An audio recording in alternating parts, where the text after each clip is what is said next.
What if, after we die, we throw a dice and we're given one single day from our life to live forever? Forever. Until the end of time. Well, that certainly makes me want to get out of this funk. I'm tempted to say today is a bad day, even though it's not even 7 a.m. yet. But I realized that's not true. It's not accurate. The day is what it is. It's the same regardless of how I feel. Does that mean I just need to align with the day? Absorb its neutrality? The day is not supposed to exist for me. So anything I'm feeling is a result of an overinflated conception of myself. If the day, any future day, will never be able to cure me, then I need to take care of it myself. Not seize the day, because the day is not for me to take, but rather align with it. If it started on Monday, to be exact, Sunday night, and it's Wednesday now, then is it a bad week?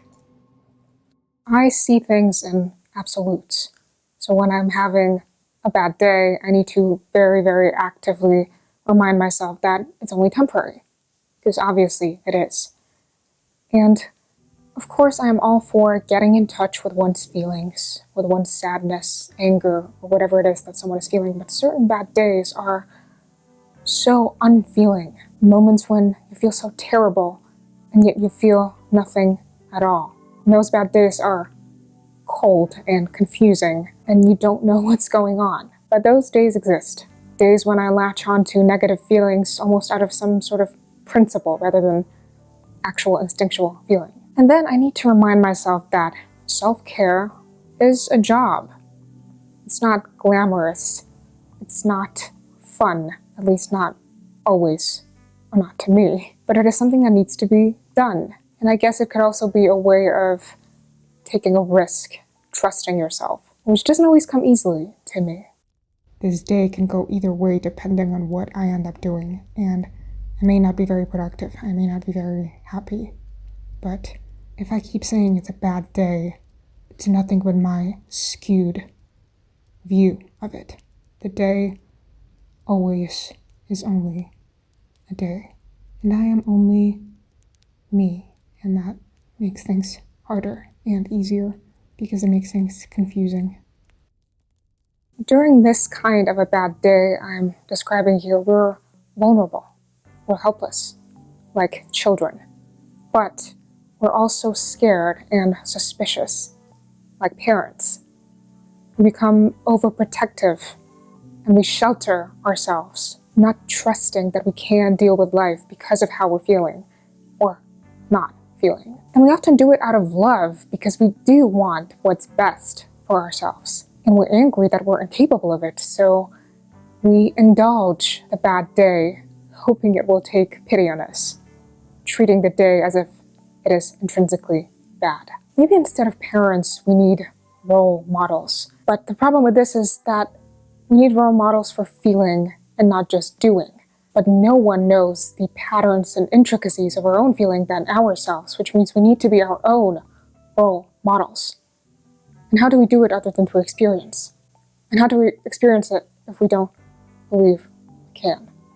Well, I'm recording this 2 days after my bad day, but what helped me, what is helping me right now, is some variation of trust, as I mentioned before. Trust that a better, smarter, more serene version of myself exists, and that she has my back, that she did not push me into a day I wasn't ready for and ruined it for me out of spite. But still, there's always that friction there, that tension between vulnerability and stern overprotectiveness, between the meekness of self-care and the assertiveness of fear. I want to say something meaningful. I always want to say something meaningful, but maybe some days are not supposed to be meaningful. I know we make our own meaning, but maybe sometimes even we are just what we are, like that day, fully neutral, meaningless, Not good, not bad, not ordinary, not extraordinary, nothing. And that can be an uncomfortable feeling, but it's also the most natural one. Eventually, a conclusion I came to, in this particular instance, a pretty cold one, is that everything bad is a distraction. Past, future, negative feelings, feeling like a failure, disappointment, all of this is a distraction. I mean, who cares when or if I reach my goals, if I don't experience reaching them? Can we ever truly grasp an end without living through a mean? And can we ever live through a mean without living through it deeply and fully and treating it as an end in itself? Defining things as means and ends doesn't really help either, to be fair, so maybe we should not do that at all. I think this kind of distraction, and don't get me wrong, bad feelings, are not always a distraction. I'm just talking about this moment right now. This is a way of protecting myself. If I'm not able to focus on what I'm doing because I'm having a bad day, then I won't get to any sort of end. And if the end is by any chance a failure, which I'm obviously afraid of, then not getting to that end means we'll never find out if I failed or not. And then if I don't do anything, I'll never have to see if I'm right. So those negative thoughts are distracting me from actually doing things because they want to protect me. So one definition of distraction from the 1600s is violent mental disturbance, excitement, simulating madness. Isn't that what negative thoughts can be sometimes? Isn't that what distraction can be too? Aren't I, through dramatically staring at the window and feeling sorry for myself, at least sometimes indulging distraction? Now, of course, sadness exists, anger exists, many other more nuanced feelings exist. And they're not always a distraction. It's not that easy. You can't just snap out of it, or maybe you shouldn't. But as I said before, what happens if the day is so unfeeling, so cold, so empty? How do we get in touch with our feelings then? And that's when I begin to think of it in terms of distraction, because it seems to be the only thing that makes sense. Maybe sometimes we need to be uncaring towards ourselves in theory, that is, seeing our feelings or negative thoughts as distractions, in order to be caring towards ourselves in practice. Not every time, but there is a time and place for everything. I have a tendency to overcomplicate things, and that can make life interesting, but sometimes it just, overcomplicates things. So if you're having a bad day, try not to see it as a bad day. The day doesn't care about you, and you don't desperately need to make it aware of your presence. Well, this is all fine and dandy, but sometimes we just need to be straight with ourselves. Well, I can admit it. I am not feeling well, and that's that. And I don't know, I don't need an explanation. It's just what it is. But I also do think that every time we're dissatisfied with life, there is always an element of envy there, even if on a subconscious level.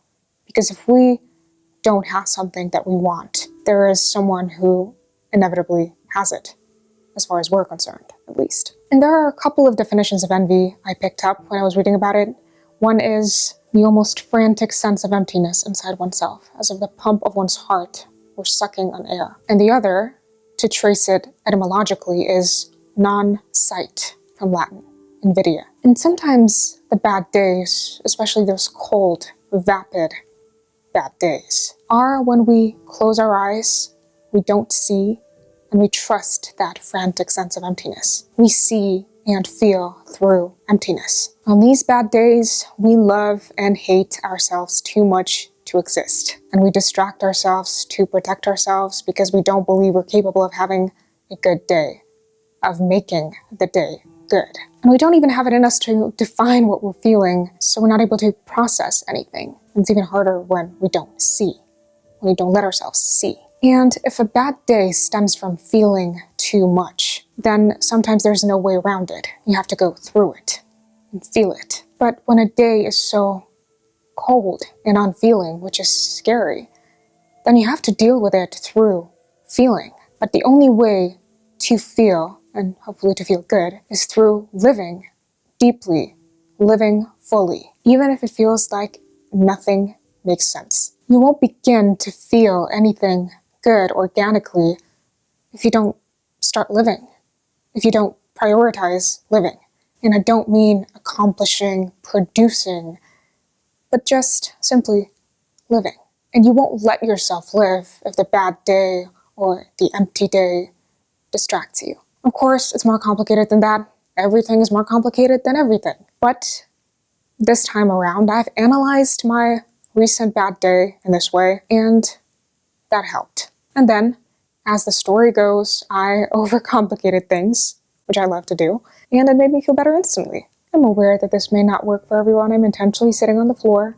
It's making a stand, making a sit down on the floor to accentuate that this is just what I'm going through right now.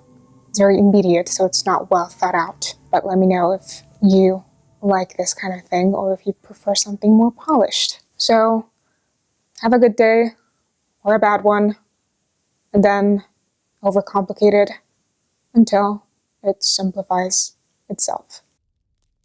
I just wanted to say something meaningful, so I hit record and I'm pretending this is meaningful. Maybe that's the best we can hope for. So yeah, wish me luck. I have an entire day ahead of me and an entire me to keep busy.